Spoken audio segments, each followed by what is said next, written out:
time on the piquancy of her situation, transmitting through efficient fingers the emanations of a writer celebrated for his sympathetic recording of just such disregarded lives as hers. It had not occurred to her, in presenting herself for this position, that she would be treated quite so much as an indistinguishable appurtenance of the Remington she operated. There were times when she envied Mr. James's fictional characters for the consideration he bestowed upon them, the vivid identities he invented for them. To him, she did not represent a potential or real subject. She was the typewriter, appointed to that task and confined to that identity. The schoolchild, with eyes raised to the wall, gazes at... My dear Fullerton! For Mr. James to allow, much less welcome with open arms, anybody into the inner retreat of his genius was not so much unusual as unprecedented. The man standing in the doorway of the garden room, extending his arms to the novelist, was distinguished by the blue brilliance of his glance and the strong, humorous lines of his mouth. Frida, who had never before thought of men as beautiful, let her fingers rest on the keys in front of her as the visitor apologized, with lively self-deprecation, for violating the sanctuary of sanctuaries. My very good friend, Mr. Morton Fullerton, who has recently returned from America. Mr. James introduced the newcomer with his habitual courtesy. Mr. Fullerton is the Paris correspondent for the Times, he added. The blue glance was turned upon her, and a briefly dazzling smile was thrown in her direction. Miss Roth, Mr. James was addressing her, since our labours have been so pleasantly interrupted, I find I need not detain you any longer today. Let us declare this a half-holiday in honour of Mr. Fullerton's visit. She glanced at her watch. It was only 12 o'clock, almost 2 hours short of Mr. James's usual time. As she gathered her effects, she looked up and found that the visitor was regarding her with an expression which she had experienced only once before, on the Underground in London. On that occasion, it had compelled her to leave the train at the next station. It now made her open the door quickly and escape into the garden. It was her Aunt Frederica who suggested that, after the demise of her widowed mother and the consequent drying up of her little pension, Frida should qualify herself as a typewriter. It's quite the coming thing, my dear, she explained to her niece. It will take the place of handwritten communications forever. Somebody explained it all at my women's group. They have courses in it.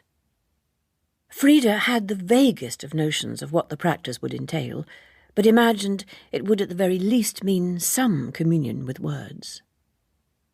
Literature had been her consolation and refuge in the years spent with her mother in penurious Chelsea. The problem with literature was that, short of writing it oneself, there wasn't much one could do with it. Writing it was indeed an option to which she had addressed herself, but to date she had not succeeded in persuading any buyer of the commercial viability of her modest jottings.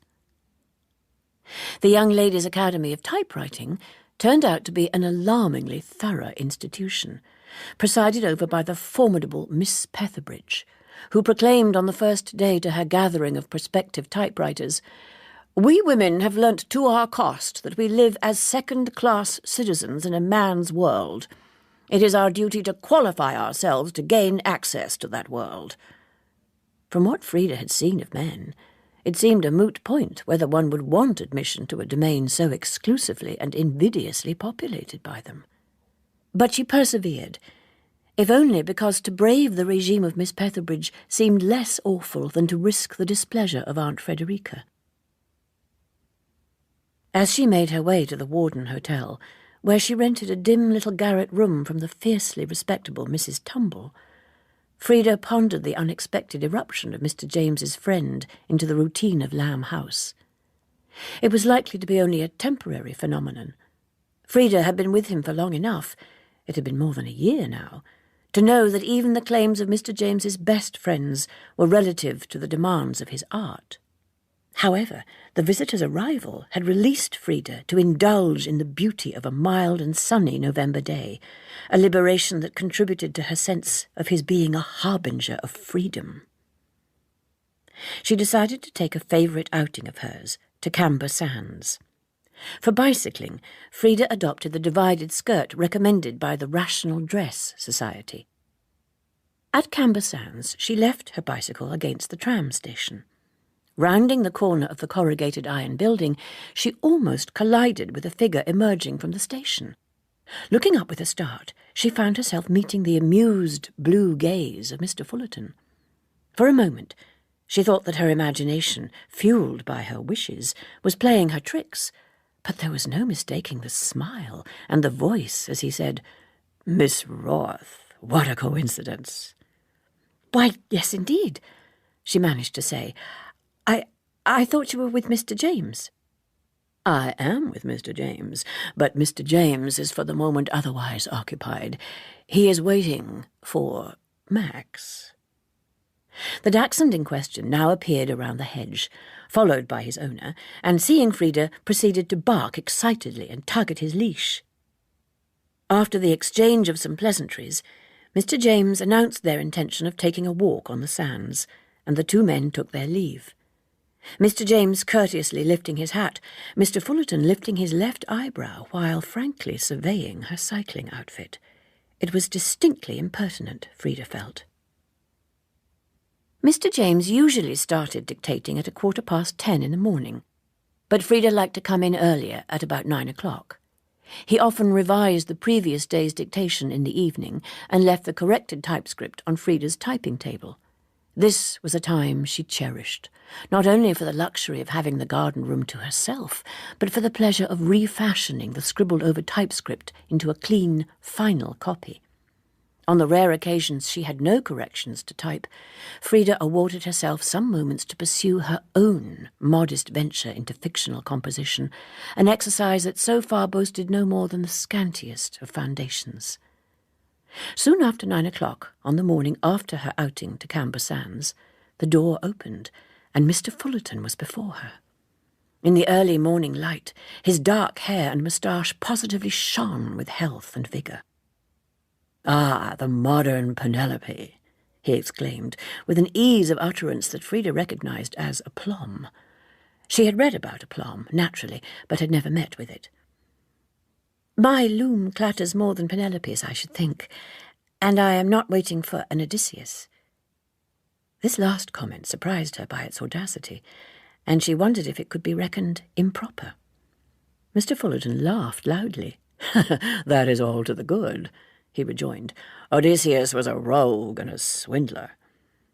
Not knowing how to pursue this discussion, Frida resorted to domesticities. "I hope you had a good breakfast." "Oh, excellent, thank you." "You must find Rye very quiet after Paris." "In the almost 20 years I have known Mr. James, and in the 10 years he has lived here, this is my first visit. But now that I am here, I want to stay forever." "And will you?" He laughed. "Stay forever, my dear woman. The Times is a hard taskmaster, and recalls me to Paris today." "Today?" Frida was conscious of a certain drop of spirits, which she realised too late must have been all too evident from her tone. "Alas, yes. Unless... And then with uncharacteristic diffidence, he faltered. "Unless?" Frida prompted. "Well, since tomorrow is Sunday, I could at a venture delay my departure to France by a day." He looked at her assessingly.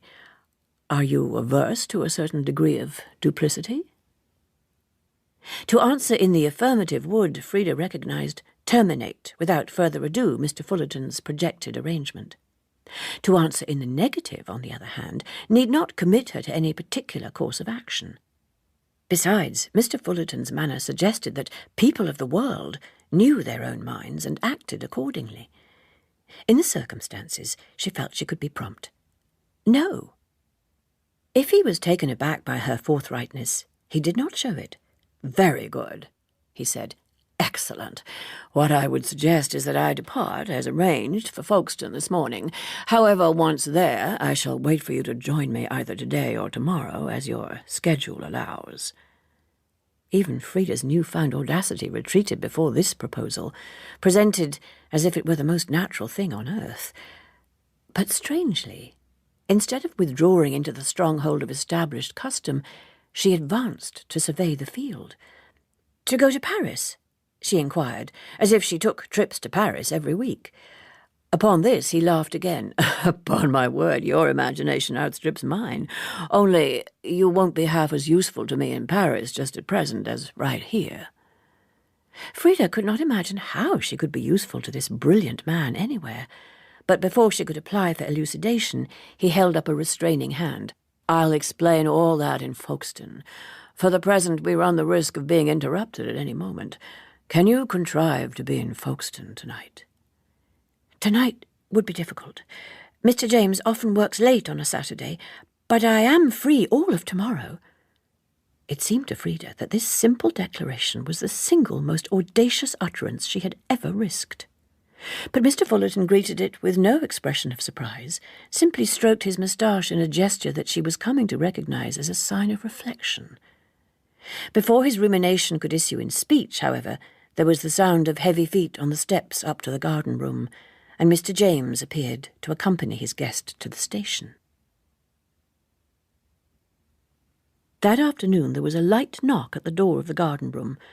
"Beg your pardon, sir, but I thought it might be urgent, sir." Burgess Noakes held out a telegram. "For Miss Roth, sir." The diminutive butler handed Frida the insubstantial envelope. She could feel herself blush as she took it. Her instinct was to hide it, but Mr. James said, "It may indeed be urgent, my dear. Do feel at liberty to open it." And, considerate as always, he turned his back to her. Flustered, Frida reached for the paper knife in her drawer and slit open the envelope. She fully expected it to contain a cancellation of the appointment, in any case so inconclusive, which she was now conscious of anticipating with some anxiety. When at last the telegram was open, however, resting on the Remington, what it said was, "Trust our arrangement holds good. Burlington Hotel, 11. Come." It was not signed. Frida carefully folded the slip of paper and put it into her drawer with her little pile of typescript. It was literally the first telegram she had ever received, and it catapulted her all at once into a world of intrigue and it was also mercifully large enough and public enough, bustling with travellers to and from the continent, to accommodate without remark one unaccompanied young woman. Here at last, in the turbulent air of people coming and going, of destinations and purposes extending beyond the horizon, Frida felt the fizz of experience in the making. Over lunch, in a windowed alcove of the hotel dining room, she reminded Mr. Fullerton that he had mentioned a project for her usefulness. "Well," he said, pushing away his empty soup plate, "it is a delicate matter, and one that I wouldn't inflict on a young woman with an overly fastidious nature." "Oh, I imagine I can deal with a delicate matter," Frida said, with what she hoped was a cheerful self-sufficiency. He touched his moustache with his starched napkin and turned his extraordinary gaze on her. "Well," he repeated, "it is to do with Mr. James." She had long suspected that the world as imagined by Chelsea and Bayswater was not exactly the world as it was lived elsewhere, and there were times during his narrative that she sought refuge in a minute attention to her food. "What I cannot see," she informed her fillet of halibut, when he had finished his account, "is what these letters that Mr. James does not want to return to you have to do with the letters that your landlady stole from you and is attempting to blackmail you with." "Nothing directly. They were from other people and of a different nature altogether, but the fact of their being stolen, don't you see, has alerted me to the extreme precariousness of a private correspondence." He paused, evidently thinking how best to explain himself. "I have been accustomed, in the 18 years that I have known Mr. James, to confide in him many, if not all, of the indiscretions that a young man on his own in a foreign country is tempted into. The tone of our correspondence, under the pressure of our long intimacy, is such as to be open to misinterpretation by ignorant or malicious outsiders." She looked up at him. "The tone of your correspondence?" "Well, dash it, we live in an infernal age where letters get read out in court and all sorts of constructions are placed upon them." Frida was not at all sure that she did know, and said so. He sighed good-humouredly. "I'm referring to the infamous trials of the unfortunate Oscar Wilde. Not, of course, that there was between me and Mr. James anything like Wilde's relations with his various correspondents." Frida clearly still did not see, and he asked, "My dear child, how old are you exactly?" 23. One forgets how time does pass. You would have been all of 11 years old in 95. Suffice it to say, I am concerned about the safety of my letters." "But it's not as if Mrs. Paddington or Burgess Noakes is going to steal Mr. James's letters." "Yes," he conceded, "the letters are probably safe for the time being, but—" and he paused. "This is the really delicate part. You know that Mr. James's health has not been good. If he were suddenly to have an incident that proved fatal, there is no saying what would happen to his papers. Once dispersed, they can find their way anywhere, and that could be embarrassing for me in various ways." "Am I to understand," Frida inquired in what she hoped was a sufficiently businesslike manner, "that you require my assistance in retrieving these letters from Mr. James's possession?" He smiled his leisurely smile. "That is admirably put. Yes, exactly. Retrieving my letters from Mr. James's possession." "You mean steal them?" He grimaced in mock horror. "Oh, that is much less admirably put.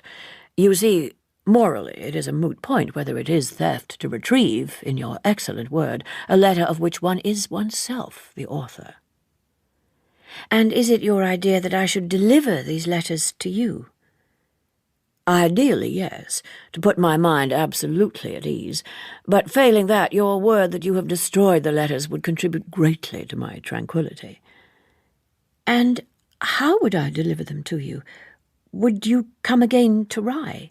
"That is a detail on which we need not break our heads at present, unless—" and he lowered his voice as if sharing a confidence with her, "unless this might be your opportunity to visit Paris, at my expense, of course, by way of thanking you for your labours on my behalf, but also because of the pleasure it would give me to show you Paris." "I would do almost anything to see Paris," she admitted.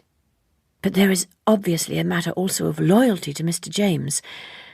However I might represent to myself the justice of your claims on the letters, the fact remains that I would be acting against his interest as he sees it." He shrugged good-humouredly. "There I cannot help you. Whatever claim Mr. James has on your loyalty is of course not for me to question." And with that, as the dessert arrived, he seemed to relinquish the matter with a light-hearted wave of his eloquent hand.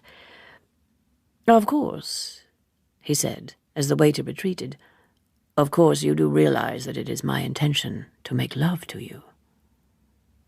She realized that she was giving her pistachio ice more detailed attention than it really merited.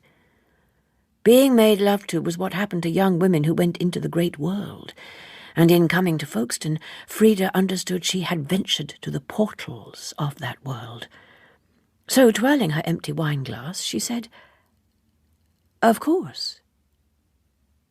Thus committed to a more sophisticated view of their situation than she in reality commanded, Frida could not demur at Mr. Fullerton's immediate suggestion that they should repair to his room.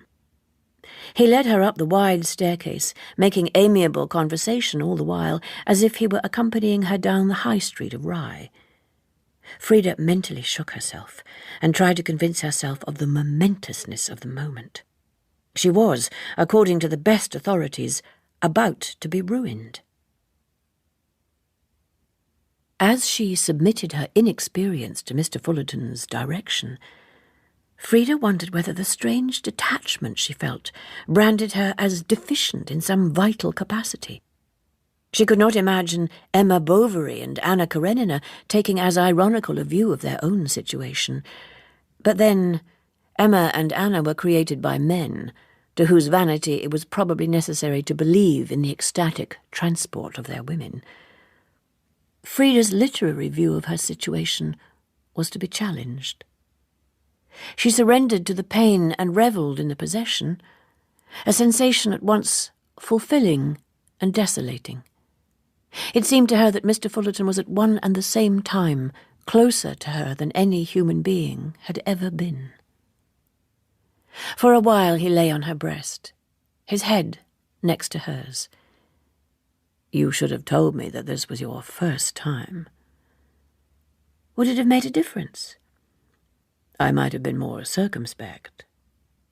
At close range his moustache resolved itself into individual threads, glossy, healthy, and separate. "Then I am glad I didn't tell you." He smiled down at her. "You are a cool one, aren't you?" As she found a place in a crowded compartment on the last train to Rye, Frida caught sight of herself in the little mirror above the opposite seat. Is that, she wondered, what a ruined woman looks like? Does it show so soon? Mr. Fullerton had not mentioned again the matter of the letters, but he had said to her as she left, "When shall I see you in Paris?" And she had replied, "When I bring you the letters." Now, contemplating her own mission in the dingy light of her railway carriage, she seemed to see it for the first time in relation to Mr. James as constituting a betrayal. There were 2 desks in the garden room, one that was regarded as hers, the other reserved for those times when Mr. James chose to sit down to peruse a manuscript, and Frida thought it possible that his private papers were kept here. As she sat in front of her typewriter the next morning, she became aware that her mind was being invaded by a consciousness other than her own, a matter not of articulate words as much as of images, at first flickering and indistinct, then settling into a single, near-palpable impression of a bundle of letters tied with red tape, lying at the back of a drawer. Simultaneously, Frida was suffused with a warmth and well-being such as she had experienced the afternoon before. For a moment she even smelled the sweet rankness of Mr. Fullerton's sweat. She had heard of telepathy from her Aunt Frederica, who believed in being well informed on all manifestations of what she described as advanced thought. What Frida could sense, feel, apprehend with the immediacy of smell was Mr. Fullerton's thought, and what he was thinking of, through her, was the letters. Frida got up and walked towards Mr. James's desk. She tried the top drawer. It opened easily, but to display only a neat array of pens, pencils, and chocolate bars, such as Mr. James sometimes left on her typewriter when he felt she was in need of sustenance. The second drawer contained piles of writing paper. The bottom drawer was empty except for a pair of socks, a bow tie, an eggshell, and a piece of string. Chastened, she returned to her typewriter. It would seem that Mr. Fullerton, whatever his telepathic powers, had no special knowledge of Mr. James's storage habits. Her eye fell on the row of cabinets lining the far wall of the room. The first she opened was filled with voluminous manuscripts, some handwritten, some typed. In the second was a little pile of letters, recent letters, she assumed, from their being unbound. Reaching for the letter at the top of the pile, she felt again the warmth of Mr. Fullerton's presence, reassuring her and reinforcing her resolve. The Mount, Lenox, Massachusetts, October 31st, 1907. Cher Maître, I write to you thus late in the hope of catching tomorrow the same ship as will bring our friend Morton Fullerton to you in dear little old Rye, where he tells me that he hopes to pay you a visit en route from Liverpool to Paris. It is a comfort to know that he will be in Paris. What outings, my dear friend, the 3 of us will have when you visit me there, as of course you must do as soon as I am back in the Rue de Varennes. Yours affectionately, E.W. Frida knew E.W. to be Mr. James's friend Edith Wharton.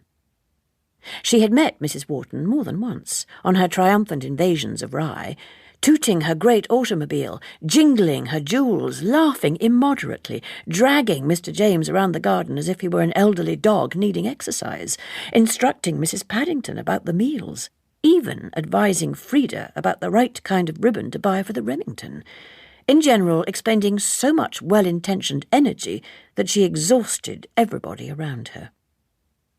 Frida wondered whether Mr. Fullerton had made love to Mrs. Wharton, and decided, on balance, that he had not. There was a tap at the door, and without waiting for a reply, Burgess Noakes entered. "Telegram, miss," he announced. "That makes number 2 this week, doesn't it?" "Thank you, Burgess," Frida said, with what she hoped was understated dignity.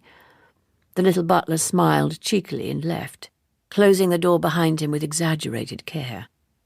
Frida sat down and experienced something similar. It was as if, entering her mind, he recalled to her whole body the very feel of his skin and smell of his hair. She had, of course, remained in touch with her Aunt Frederica, and that lady was gratified at Frida's sudden expression of interest in a subject in which she had in earlier days tried to involve her without success. "I have taken out an associate membership of the Society for Psychical Research in your name," she wrote, "and paid the first year's subscription of £1. Mr. James left for Paris towards the end of April. In her employer's absence, Frida longed for more vivid human companionship than that represented by the housekeeper, Mrs. Paddington, and the butler, Burgess Noakes. Sitting at her typewriter soon after 9 o'clock one morning, preparing to devote some time to her own modest venture into literary composition, she became aware of the presence of another consciousness. Her fingers were responding to half-formed thoughts entering her mind of their own volition. At first she experienced these eruptions as a disturbance, but soon found that she could record them as smoothly as if she were taking dictation. She needed only to clear her mind of all extraneous matters and wait for a tremor in her hands, followed by a numbness. Then, on placing her fingers on the keys, they would start obeying the impulses of the other mind, that she more and more confidently was able to identify as that of Mr. Fullerton. Abandoning the opening paragraphs of her novel, she started to make a transcript of what she thought of as her conversation with Mr. Fullerton, in the form that she had seen used in the Journal of Psychical Research. In adopting the terms receiver and transmitter, she realized that this was not strictly speaking accurate, since both of them were in fact receiving as well as transmitting, but she could not escape the illusion that the Remington was in some way instrumental in receiving Mr. Fullerton's thoughts. It pleased her, too, that this form lent an air of scientific objectivity to her transcriptions. April 30th, 1908, 8:35 a.m.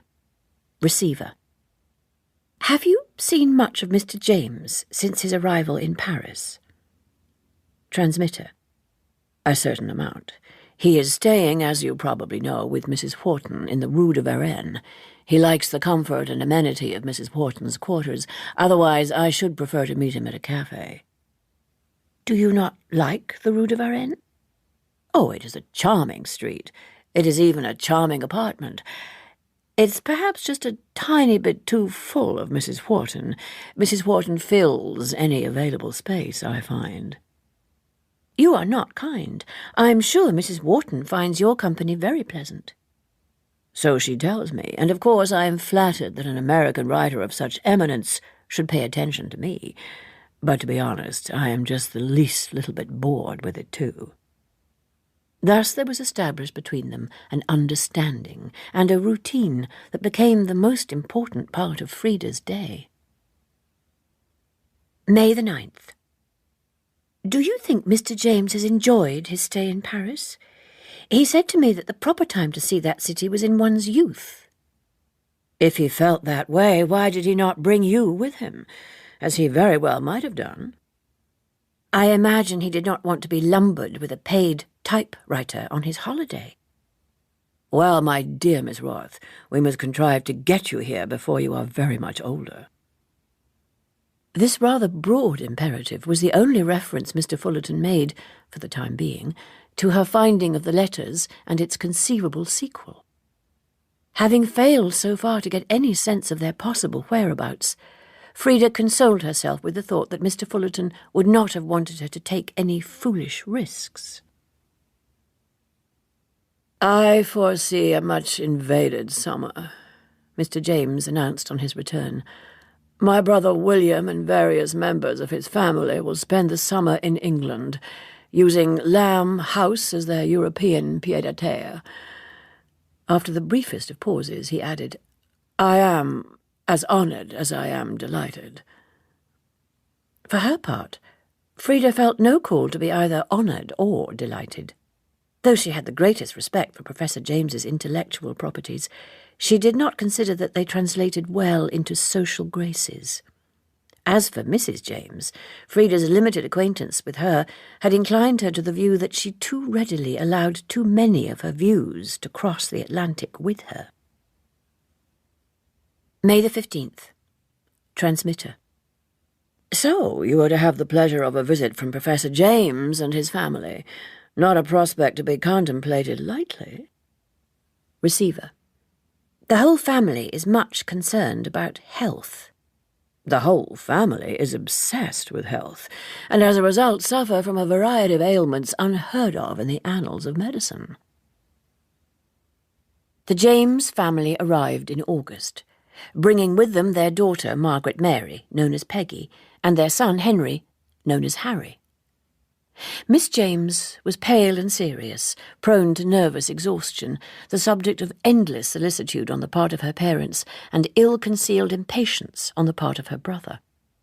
She attached herself to Frida whenever an opportunity offered, even coming into the garden-room in the early morning, before Mr. James came down, in the time when Frida would normally have made contact with Mr. Fullerton. Occasionally, when Frida had finished her typing for the day, Miss James asked for her company on a walk, during which she expressed admiration for what she called Frida's independent state, and liked to discuss the condition of women. On their return from their tour of Europe, sunburnt and ebullient, all of them were triumphant in not having succumbed once to any of the considerable list of ailments that made travelling for the James family so hazardous. Miss James, who seemed to feel rather helplessly blank when on her own, once more requested Frida's company on her afternoon excursions. "I must say, the New World could teach the Old a few things." Miss James looked critically in the direction of the French coastline. "I found Paris decidedly inferior to Washington, less monumental somehow." Frida was unmoved by Miss James's patriotic strictures on Paris, but for reasons of her own she was interested in the city itself. Did you see many people in Paris?" "More than I was comfortable with. My father seems to know so many people wherever we go." "Did you see Mr. James's friend, Mrs. Wharton?" "No, I do believe she is still in America. She has a most magnificent property there, you know." "And did you meet many of Mr. James's other acquaintances?" "I hardly know. We were there for such a short time and met so many people." Unexpectedly, after a brief pause, Miss James added, "Except for Mr. Fullerton, of course. I guess you won't have met him. He's so firmly settled in Paris." She didn't seem to require a response. "He showed us around Paris most obligingly, I must say. I am pleased that I can take back good reports of him to Bryn Mawr. He is engaged to be married to one of our college teachers, you know." Frida was to remember later that she had at this moment been staring at one of the field guns, pointing bravely but ineffectually over the marsh to the channel. She had time to gather her reserves before repeating, with no more than polite curiosity, "Mr. Fullerton is engaged to be married to one of your teachers."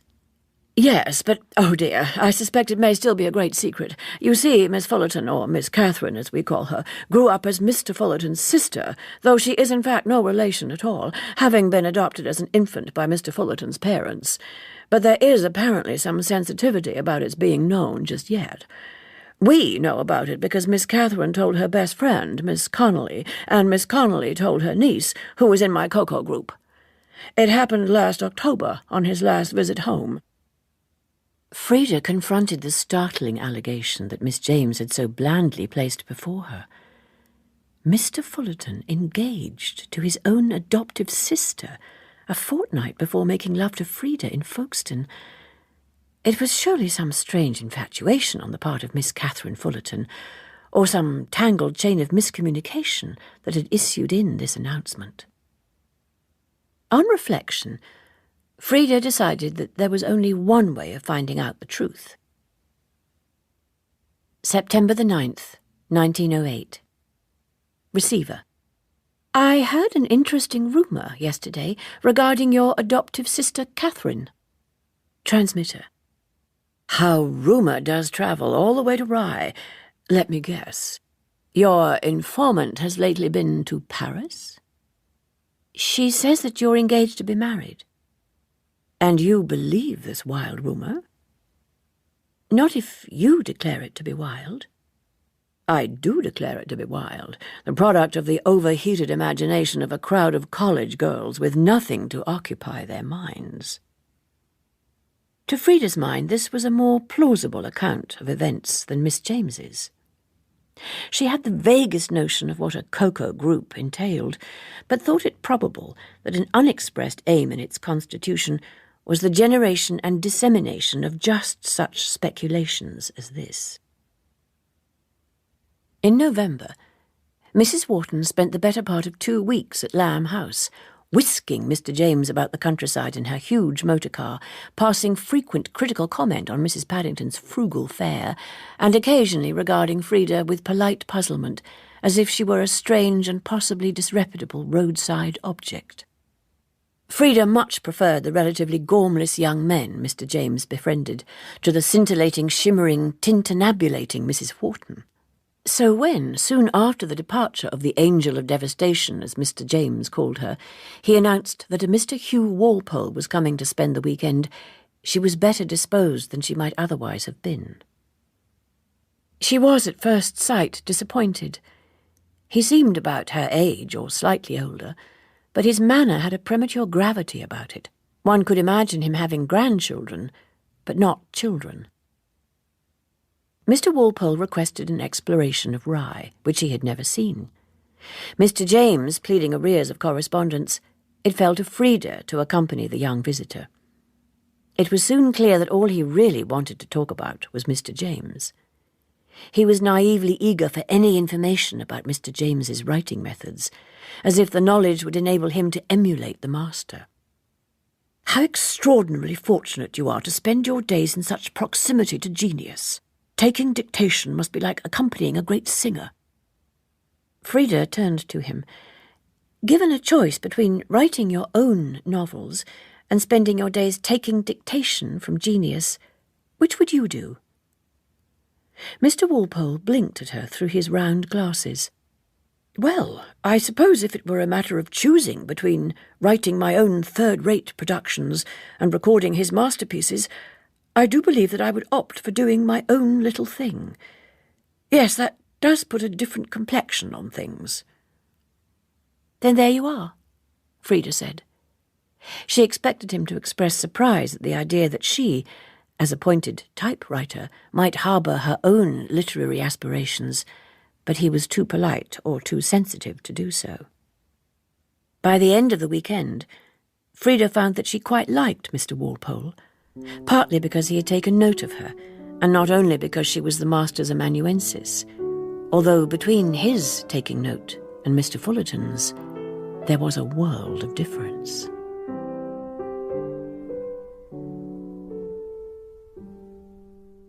As he called them, she was inclined to regard these as probably a symptom of the James family malaise rather than of anything more life-threatening. But even hypochondriacs, after all, did get ill, and it was impossible not to think of Mr. Fullerton and his concern about the fate of his letters, should anything happen to Mr. James. Her employer's condition, therefore, while increasing Frida's sympathy with him, also reminded her that she had delayed for long enough in her search. A more thorough exploration of the garden room than that undertaken so tentatively so many months ago only enabled her to establish beyond a doubt that Mr. Fullerton's letters must be held elsewhere in the house. However, she could for the moment think of no legitimate purpose that would permit her to embark on a more extensive search of the premises. Early in April, an urbanely rejoicing Mr. James informed her that he had received complete reassurance about his condition from a most excellent physician in London. Frida felt relief at knowing that she was no longer conspiring against a dying man. "May I ask you to send a telegram as you walk down the High Street?" Mr. James asked her one afternoon as she was preparing to leave for the day.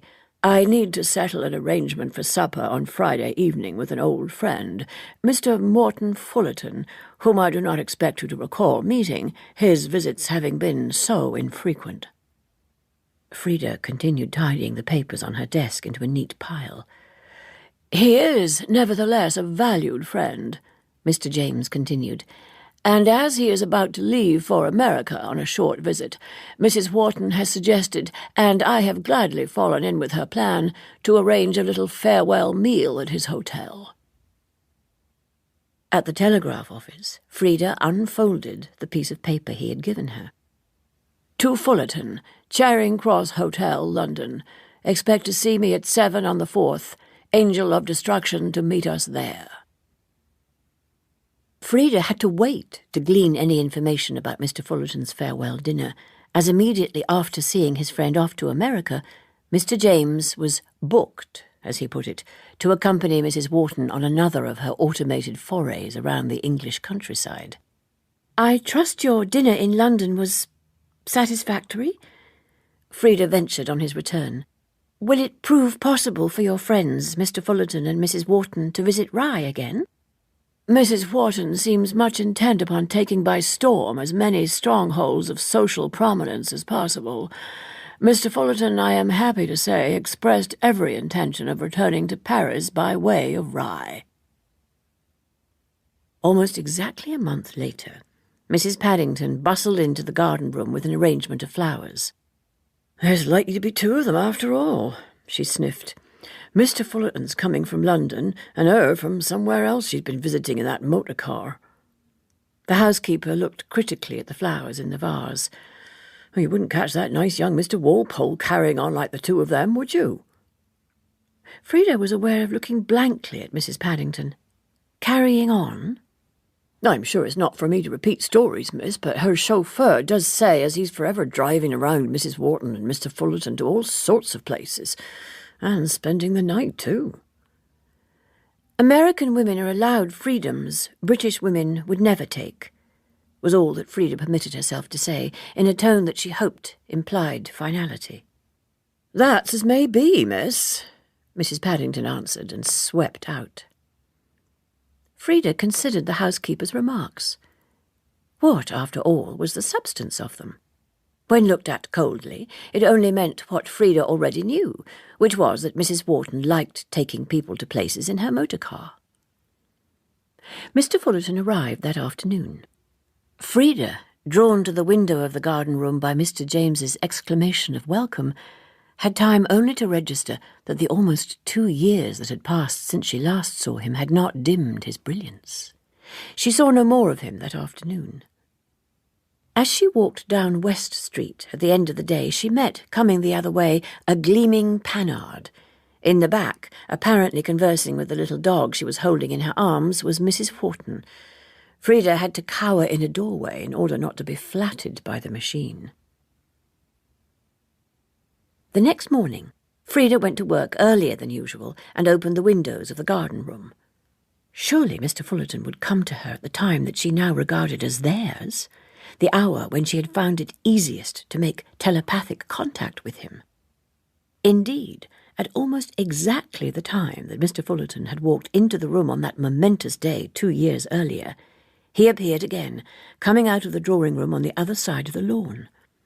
Frida paused at the window, for the pleasure of seeing him taking in the bright morning and stroking his moustache as he strolled across the grass.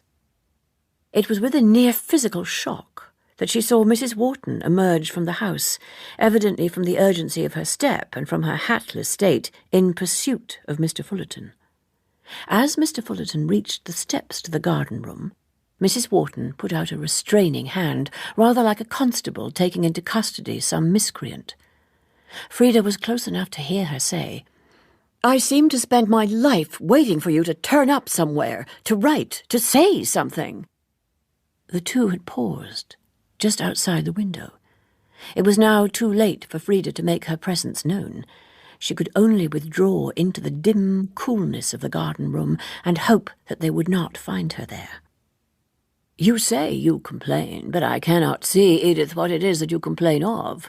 You asked me to meet you in London, and I agreed. Then you changed the rendezvous to Rye, and I agreed to that. You know that I hate myself for thrusting myself at you, and yet there are times when you leave me no choice, when you seem to withdraw from our shared comradeship into some private enclave of indifference, leaving me to batter at the door and peer in at the window." Frida understood the situation. Mrs. Wharton was trying to arrange a tryst with Mr. Fullerton, and he was too polite to tell her that he was not interested. Mrs. Wharton continued, "I would, in a word, like you to be less damned self-possessed, just once to fling caution and logic and restraint to the winds." "To be possessed with you, you mean?" "Why not? We are free, we are privileged, we are not obliged to be timid and conventional like a bank clerk and a typewriter on a Sunday outing to Battersea Park." Anger was not an emotion Frida often felt free to indulge, but she had a strong sense that it was monstrous that a New York heiress should undertake to pronounce on the Sunday outings of typewriters. Without reflecting any further, Frida stepped out of the door onto the first of the steps leading down into the garden. She was to think of it afterwards as the only occasion in her life on which she had made, as they say of great actresses, an entrance. Mrs. Wharton, with her back to the steps, did not see her, but Mr. Fullerton looked up and said, under his breath but quite audibly to Frida, "Let up, will you? We are not alone." Mrs. Wharton now also looked up, and Frida was gratified to register her blanching with dismay. Mr. Fullerton was the first to regain his composure. "Good morning, Miss Roth. I fear you come to tell us that we are disturbing your labours with our idle chatter outside your citadel." Frida smiled in what she hoped was an enigmatic manner, and contented herself with saying, "I find I need to replace the ribbon of the typewriter, and I must just step out to the stationer's for a new one." She walked towards the gate with such dignity as she could muster. As she unlatched it, she heard Mr. Fullerton say, "I say, Edith, what an unfortunate simile under the circumstances, don't you think?" Frida was thankful that she had provided herself not only with an excuse, but a destination, some way to get away from what she now, as her anger subsided, felt to be the ignominy of her little performance. She had made a spectacle of herself. There was a step behind her, and a light hand on her elbow. "Miss Roth, if you have a moment." Frida stopped, and the sensation so familiar to her from her mornings at the typewriter suffused her. Mr. Fullerton was next to her, pressing in the morning traffic of the High Street lightly against her. He was slightly out of breath from having followed her. "You were magnificent." "Magnificent?" "Emerging from the garden-room like Electra from the palace at Mycenae." "I was angry." She could see the light specks of brown in the blue of his eyes. "And with good reason. I followed you to urge you not to attach too much importance to Mrs. Wharton's unfortunate formulation." "I'm glad you did. I was hoping to have the opportunity to talk to you about what you mentioned last time. I have been planning how to go about it." Mr. Fullerton was looking at her as if he were concentrating very hard to figure out what she meant. But he must know, of course. "That is excellent, then. he said with every appearance of pleasure. "That is all I wanted you to know, that I shall be able to give you what you want very soon." "Then there we are." And smiling his beautiful, warm, intimate smile that expressed everything and committed him to nothing, he left her in the high street. Frida normally took a walk after dinner before retiring to her room. Tonight, however, it was raining torrentially, and she decided to have an early night. She must have slept, for she did not hear her door open. She became aware of a presence next to her bed only when a hand touched her shoulder, and a voice said, "Is there a light?" She was awake instantly, and knew who it was. "There is a candle next to my bed," she replied. There was a scratch and a flare. The candle flame guttered and then burnt up strongly, wavering slightly in the draught from the window. In the half-light, in his overcoat, and with a cap on his head, she hardly recognized him. In Folkestone his manner had been whimsical, ironical. There had been the air of an autumn afternoon's dalliance about it. Now he seemed to have brought the storm with him. He was a thing of darkness and stealth. His eyes seemed black, his moustache sparkled with drops of water. He took off his overcoat and jacket, sat down on the single upright chair, and tugged off his boots. Frida had imagined this scene so often that she knew every detail of it. She got out of bed, turned her back to him, and took off her nightdress. She did so as slowly as possible, to give him time to get rid of his complicated male apparel. In Folkestone, she had submitted to his will and his directions. Now, she knew not only what he wanted from her, but what she wanted from him.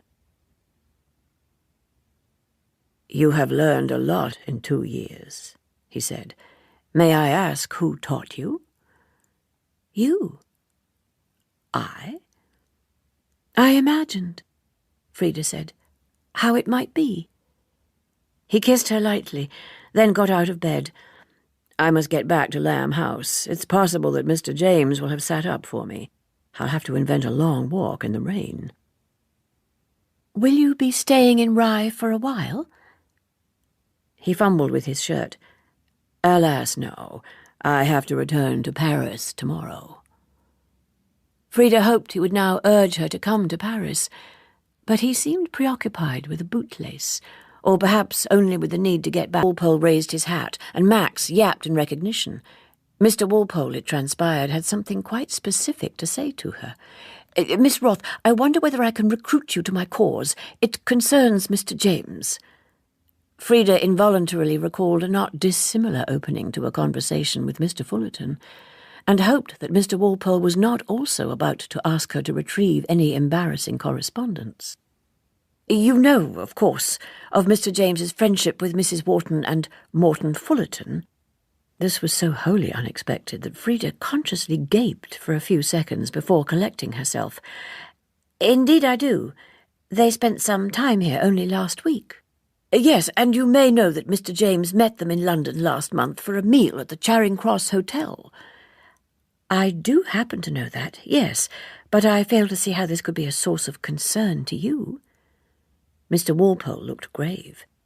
"You feel, no doubt, that it is none of my business, and I dare say it is not. Only, you see, a man can't stand by without saying anything, while a man like Mr. James is made a fool of." "Mr. James? Made a fool of?" "Yes. People are assuming that Mr. James is condoning, for reasons of his own, the relationship between Mrs. Wharton and Mr. Fullerton." "The relationship?" "The irregular relationship. An acquaintance of mine happened to be staying at the Charing Cross Hotel, and it so happens that on this particular evening he chose to spend the night elsewhere than in his hotel room. He was returning to his room at about 7 in the morning when he met Morton Fullerton coming out of what he knew to be Mrs. Wharton's room." Frida bent down and adjusted Max's lead. The movement gave her the time she needed to recover her composure. "But what does this have to do with Mr. James?" "It is being suggested that Mr. James is in a manner an accomplice in the affair, that while he is seen in public with them, he extends a kind of respectability to their relationship. Frida stared at him. But why are you telling me this? Don't you see? They are using him in a cynical attempt to purchase respectability. Mr. James must be made aware of the situation in which he is being placed by two of his closest friends. Have you not considered telling him yourself? I have tried. Mr. James took gentle but very articulate umbrage at my confronting him with aspersions on the conduct of two of his most intimate friends.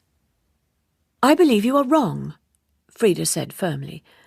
A man of Mr. James's penetration and knowledge of human beings, whose very profession is dedicated to understanding human motives, could not live so close to such a secret and not guess it.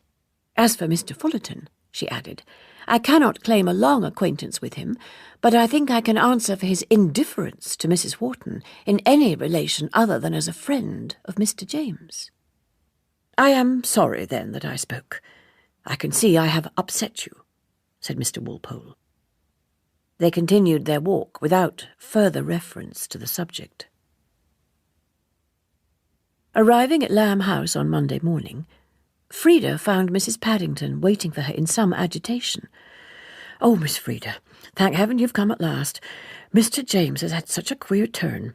If you wouldn't mind sitting with him while I fetch the doctor, miss, I feel a deal more comfortable. Frida went up to Mr. James's bedroom. He was lying with his eyes closed, and for a moment he seemed so still she wondered if he was beyond any help. But as she approached, she saw the heavy chest lift with the effort of breathing.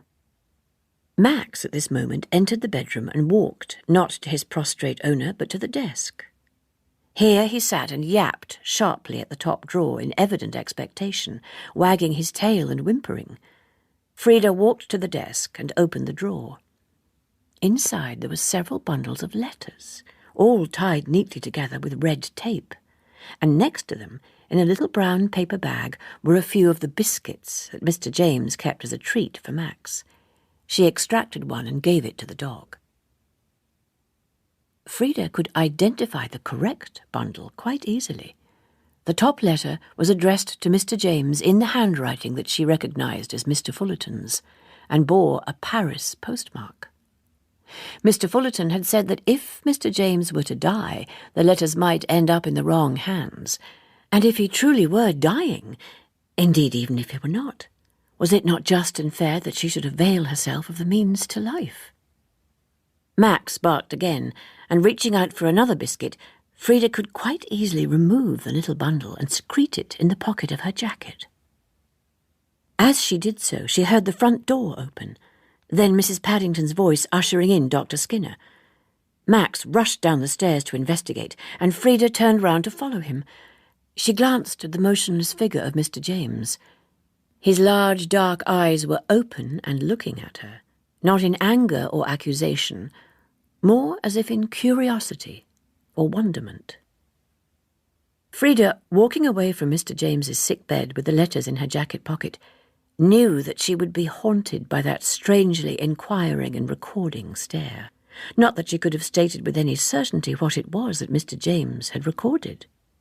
She secreted the letters in her private drawer, resolving, as a forlorn gesture in mitigation, not to read them. Dr. Skinner pronounced the cardiac incident, though alarming, not to have been as serious as its symptoms had seemed to suggest. This somewhat inconclusive verdict was deemed favourable enough to allow Mr. James to resume his usual routines. Frida awaited his reappearance with some trepidation, but when he came into the garden room 4 days later, he greeted her with his habitual courteous formality. It was a manner designed to facilitate social relations and ward off awkwardness. She knew it would be both her absolution and her torment for as long as she remained in his employment. She fixed on the first week of August for her flight to France. Towards the end of July, Frida arrived at Lamb House to an unwonted air of activity. Her first thought, prompted by the great acrid gust of smoke that met her as she entered the garden, was that the house was on fire. But turning the corner of the house, she found only a large bonfire burning in the far corner of the garden. Feeding the blaze with papers that he was taking from a small stack next to him was Mr. James. To Frida he seemed to have an air of leave-taking about him, almost, she conjectured, as if he were standing by a funeral pyre. He looked up at her and smiled gaily enough. "I am divesting myself, in a manner of speaking, of an accumulation of almost 40 years. I do not consider, you see, that I have a duty to posterity other than to leave it the best novels I know how to write. The rest, this," and he threw another handful of letters into the flames, "was never intended for posterity, and posterity, for all its impertinence, has nothing to do with it." He blew a speck of ash from his sleeve. "It would not have occurred to me to see these poor letters in just this light, if I had not somehow very recently lost a bundle of letters that I had regarded as precious above all else, in coming from a person who has mattered above all else to me." He paused, as if wondering whether to continue. Then he visibly braced himself, as if for some task requiring fortitude, and continued, "The loss of the letters happened to coincide with another great shock to my belief in those I had looked to as my most precious friends. To be mistaken in one's own abilities and potential is common enough, but to be mistaken in the capacities of one's friends shakes one's belief in more than oneself. It makes one doubt the value of life itself." Frida gazed at the blazing fire. She could not bring herself to look at Mr. James. For a moment, it was as if she tasted the acrid ash and sulphurous flame. Her eyes watered and her throat burned. Frida turned and stumbled up the steps of the garden room. There was only one thing to do. Mr. Fullerton would understand, would have to understand. She opened her drawer. At the back, hidden behind her transcripts, was the little bundle of letters. She closed the drawer and sat down at her typewriter. She had not communicated with Mr. Fullerton since the last time she had seen him, but in the intensity of her emotion she did not doubt for a moment that she would establish contact with him. She started typing. "I have not been in touch with you all these weeks because I have planned to come and see you in Paris." She waited. Then, abruptly, without even a preliminary sense of an alien presence, her fingers assumed control of the machine. "That is excellent, of course. But I need to know, as truthfully as possible, what you feel about my coming." "When you ask for the truth, are you sure you want it? Most people collude in their own deception.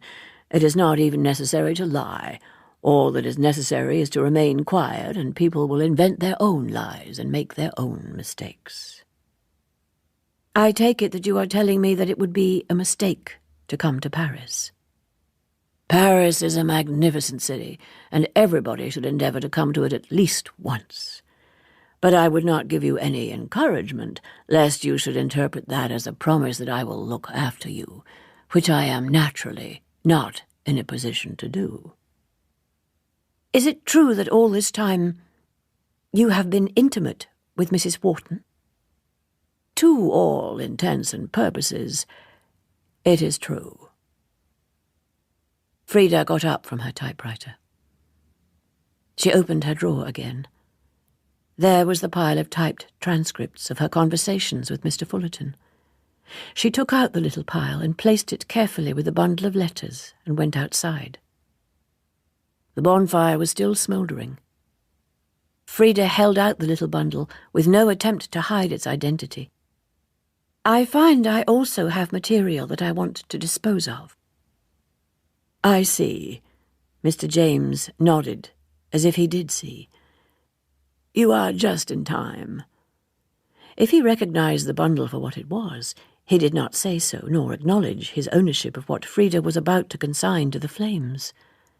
He merely stood back slightly to allow her free access to the dwindling bonfire. She placed the letters on the fire one by one, followed by the sheets of transcripts. Mr. James was watching her, his head at an angle. "Then there we are," he said. "There we are," she answered, and went back to the garden room. She inserted a sheet of paper into the Remington, sat with her fingers poised. She was for Radio by Sarah Davis, was read by Sian Thomas and produced by Alexa Moore. It was a peer production for BBC Radio.